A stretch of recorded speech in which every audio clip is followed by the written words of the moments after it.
मान लीजिए आपको विषम ज्वर वाली कंडीशन है, इरेगुलर फीवर होता है, ऑन ऑफ फीवर जो चलता रहता है, दैट इज नोन एज विषम ज्वर। जैसे हमारे आयुर्वेद वाले जो स्कॉलर हैं वो सारे लोग जुड़े हैं, तो उनको पता है कि जो विषम ज्वर होता है उसमें 5 तरह के विषम ज्वर का चरक ने वर्णन किया, संतत, सतत, निर्दोष, तृतीयक, चतुर्थक।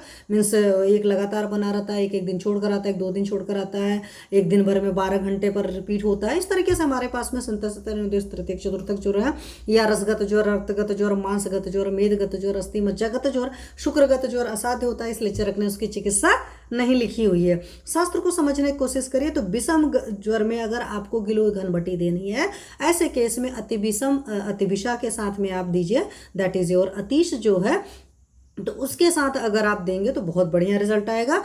उसमें क्या करिएगा, गिलोय घनबटी का जो अमाउंट है उससे आप 1/4 कर लीजिएगा।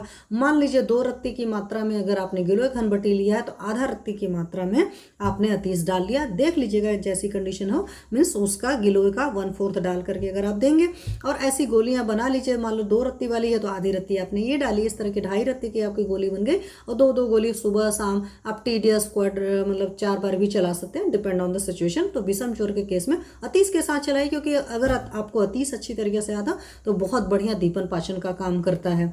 ठीक है, बच्चों के लिए बहुत अच्छा होता है, जो मतलब बाल चतुर्भद्र है उसमें भी आपको पता है कि काकड़ा सिंगी है ना, ए फॉर अतीश है, एम फॉर मुस्ता है, पी फॉर पिपली है, सारी चीज़ें हैं। तो बाल चतुर्भद्र का कंटेंट देखिए, मतलब बच्चों तक के लिए सेफ है ना गिलोय, तो मैंने हर किसी को दिया और बहुत सेफ ही मेडिसिन है, ज़्यादा कुछ सोचने की ज़रूरत नहीं पड़ती है। चूंकि क्वेरी थी तो मैंने कहा लाओ इस क्वेरी को ले लेती हूँ, क्योंकि कई बार दिमाग में लोग भूल जाता है सनसनी बटी कहते किसको है, क्योंकि आजकल गिलोय घनबटी इतनी पॉपुलर हो गई, एवरीबडी नोज दैट। अब एक इसकी और